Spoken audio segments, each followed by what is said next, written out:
इमरान साहब, बार बार मियाँ साहब के बारे में हम ये सुनते हैं, अब एक्टिव होने जा रहे हैं, अब एक्टिव होने जा रहे हैं, लेकिन देखा जाए तो वो जब वापस भी आए उस तरह से उन्होंने इंतखाबी मुहिम नहीं चलाई, फिर हुकूमत साजी शुरू हुई तो उसमें भी वो एकदम मंजर से साइड पे हो गए।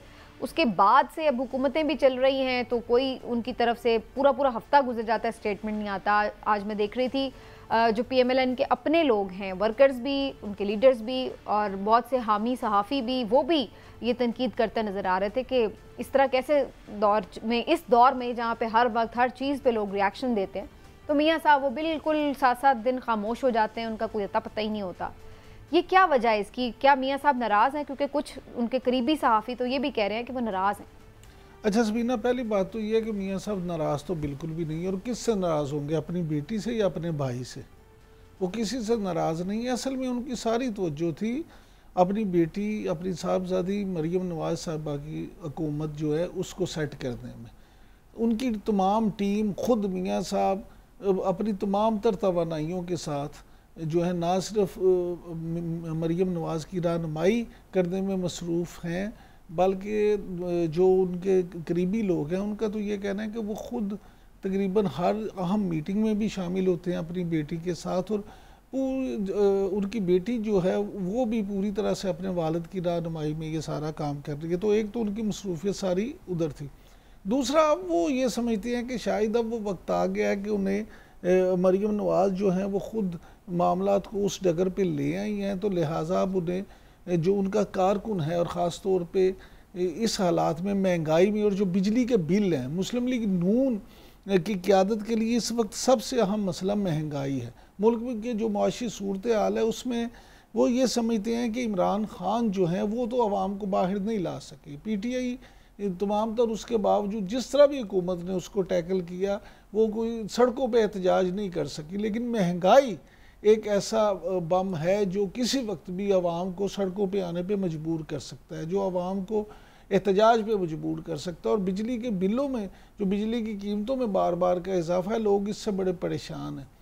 तो मियाँ नवाज शरीफ ने अब ये फैसला किया है कि वो मुहर्रम के बाद खुद निकलेंगे और पूरे मुल्क में वो जाएंगे, जलसे जुलूस करेंगे ताकि अपने कारकुन को कम अज़ कम मोबिलाइज कर सकें। इस दफ़ा करेंगे। मैं ये सवाल इसलिए करेंगे क्योंकि हम तो ये, जैसे मैंने पहले कहा कि हम पहले भी ये सुन रहे थे, लेकिन हमने क्या देखा है जब से वो वापस आए हैं, किसी एक टीवी इंटरव्यू, किसी को एक टीवी इंटरव्यू उन्होंने नहीं दिया। इंतखाबी मुहिम थी उसमें वो कहीं इंतखाबी मुहिम के दौरान तो कोई बेटी की हुकूमत नहीं ना चला रहे थे। आप इंटरव्यू देते हैं, सहाफ़ियों को बुलाते हैं, उनके सवाल जवाब सुनते हैं, आप एक नैरेटिव बिल्ड करते हैं, आपकी क्या सोच है, आगे का आपका क्या मंजरनामा है, आप उनके साथ शेयर करते हैं। जब से मियाँ साहब आए हैं वो तो बिल्कुल साइडलाइन, कोई एक, और फिर पूरी PMLN में आप देख लें, मियाँ नवाज शरीफ भी, मियाँ शहबाज शरीफ भी, मरियम साहिबा भी, बिल्कुल कोई टीवी इंटरव्यू नहीं देते, किसी मीडिया के कॉन्फ्रेंस में या सहाफ़ियों के साथ उस तरह से नहीं गुफ्तगू करते और ना किसी के सवालों का जवाब देना पसंद करते हैं। तो आज के दौर में किस तरह आप अपने वर्कर को सेटिस्फाई करेंगे अगर आप मीडिया से इतना दूर हैं और आप एक इंटरव्यू देने के मजाज नहीं है? ये उनसे सवाल पूछा गया था। ये बात जो है मुस्लिम लीग नून की जो इनकी मियाँ नवाज शरीफ की जो आप किचन कैबिनेट कह सकते हैं, उसमें ये बात हुई थी और उसमें भी ये हुआ कि क्यों मियाँ साहब जो हैं वो मीडिया से दूर हैं। तो उस पर हमारे जो ज़राए, हमारे वाकफ़ान हाल, उनका ये कहना है कि मियाँ नवाज शरीफ का ये कहना था कि मैं कुछ करने के बाद सब ना सिर्फ टीवी इंटरव्यूज़ भी दूंगा, अभी मुल्क को जो हालात हैं जिसमें उस तरह से हमारी हुकूमत को परफॉर्म करें, हम ऐसी बातें नहीं करना चाहते कि जो बाद में पूरी ना हो सके। और फिर ख़ास तौर पे समीना ये देखें कि अब जब से इलेक्ट्रॉनिक मीडिया और सोशल मीडिया का दौर है, तो कोई बात जो होती है वो उसी वक्त तो हम TV चैनल्स वाले भी फ़ौरन ला के दिखा देते हैं कि जी आपने तो ये कहा था, आपने तो ये कहा था। अगरचे आपकी बात के साथ मैं ज़रूर इस बात से मुत्तफिक हूँ कि अगर आप बिल्ली की तरह आंखें बंद करके बैठ जाएंगे तो उसका मतलब ये नहीं है। चले आप मसरूफ हैं, आप एक ट्वीट कर देते हैं, आपका तो महीना कोई ट्वीट तक नहीं आता है। तो ये जहाँ सोशल मीडिया का दौर है, आप लोग इस तरीके की सियासत करेंगे 90s वाली या नहीं? लेकिन मरियम नवाज जो हैं वो तो आप देखें, वो तो मीडिया पे बहुत आपको एक्टिव नजर आ रही है। नहीं, वो तो सिर्फ अपने तौर पर वो अपनी तरफ से ट्वीट कर देती ना, सवाल तो नहीं ले रही, कोई इंटरव्यू तो नहीं दे रही कि जिसके ऊपर उनसे कोई सवाल जवाब हो सके या उस तरह। एक अपनी मीडिया कैंपेन ज़रूर उनकी चल रही है, बल्कि अब तो पिछले दिनों ये जो उन्होंने सोशल मीडिया पे कैंपेन रन की है पूरी PMLN ने, उसके ऊपर इतनी तनकीद भी हुई है। टिकटॉकर्स जो है वो बाद में आके बता रहे हैं कि जी उन्होंने पैसे दिए और हमसे पेड कंटेंट बनवाया। तो ये सारी चीज़ें हुई। तो सारी नहीं तो सकीना ये तो सारी जमातें करती हैं, नहीं ना, सब फर्क होता है ना। नहीं देखिए मैं आपसे अर्ज करूं, जो मार्केटिंग का असूल है ना, उसमें किसी चीज़ की कामयाबी ये नहीं होती कि लोग उसकी तारीफ करें। मार्केटिंग का असूल ये है कि लोग उसको डिस्कस करें, भले उस पर तनकीद करें, भले उसकी तारीफ करें। तो मरियम नवाज जो अपनी उनकी जो स्ट्रेटजी है उसमें तो कामयाब है। नहीं, एतराज इस बात पे हो रहा है, मैं आपको बताती हूँ, एतराज इस बात पे हो रहा है कि आपको पता है कि मुश्किल हालात हैं मुल्क के, लोग जो महंगाई से डसे हुए हैं, जिनके लिए आज बिजली का बिल देना अजाब है, और सरकारी पैसों से आप अपनी तशहीरी मुहिम चला रहे हैं, पैसे दे के लोगों से तारीफें करवा रहे हैं।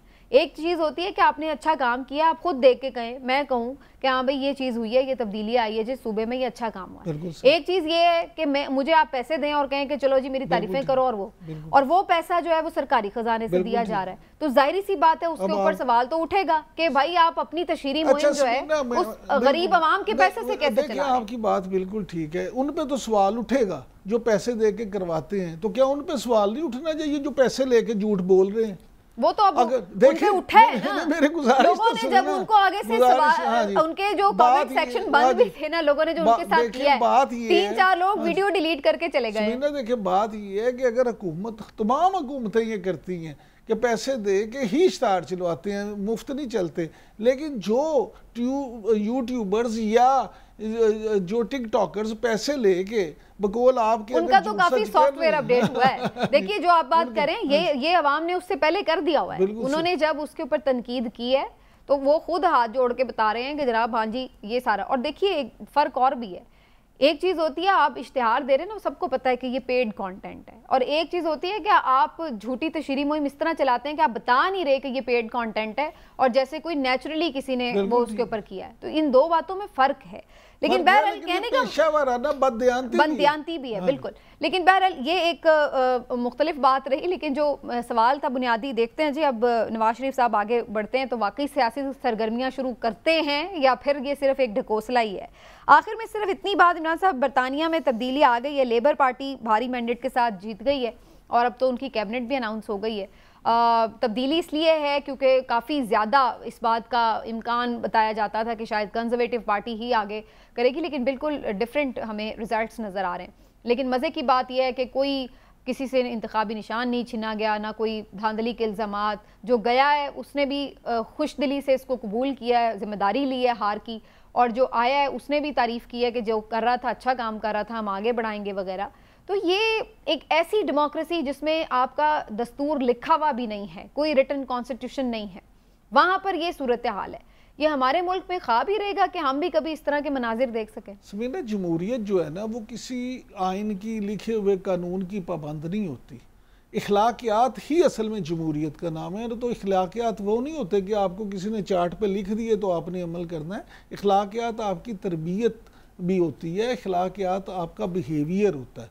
अब मामला ये है कि बरतानिया में अगर मौजूदा बात करें तो कंजर्वेटिव पार्टी 14 साल तक बरसरे इक़्तिदार में रही है, 5 उसके वज़राए आज़म रहे हैं, 5 उनकी हुकूमतें तब्दील हुई हैं, और उसके बाद आज जब लेबर पार्टी जीती है तो जिस तरह से आप कह रहे हैं यहाँ ना तो कोई धांधली का इल्ज़ाम लगाया, ना किसी ने कोई और इल्ज़ाम लगाया है, ना उसको फॉर्म 45-47 का फड्डा बताया। तो बात ये है सिर्फ कि वो अगर आप देखें वोटों का फ़र्क उतना नहीं है जितना सीटों का फ़र्क है, और इतनी वाज़ेह अक्सरियत के साथ लेबर और वहाँ किसी ने आके ये नहीं कहा कि ये सिर्फ 30% जीते हैं, 70% तो इनके खिलाफ है। मैं यही बात कर रहा हूँ कि अब ये देखें कि ये जो 400 से ज़्यादा सीटें इन्होंने ली हैं और ये बड़ी अक्सरियत के साथ वो कामयाब हुए हैं, तो ये है जमहूरियत का हुस्न। हम बातें तो जमहूरियत की करते हैं लेकिन हमारे रवैये जमहूरी नहीं है। सिर्फ अवाम की बात नहीं कर रहा, अवाम बेचारे तो हर वक्त पिसते हैं, हमारी सियासी जमातों के रवैये जमहूरी नहीं है। जब तक सियासी जमातें खुद अपने अंदर जमहूरियत नहीं लाएंगी इस मुल्क में, माफ़ कीजिएगा, जमहूरियत कभी नहीं पनप सकती। आज के प्रोग्राम को यहीं पे नाज़रीन ख़त्म करते हैं। प्रोग्राम ख़त्म हुआ, इंशाल्लाह आपसे फिर मुलाकात होगी। अपना ख्याल रखिए, अल्लाह हाफ़िज़।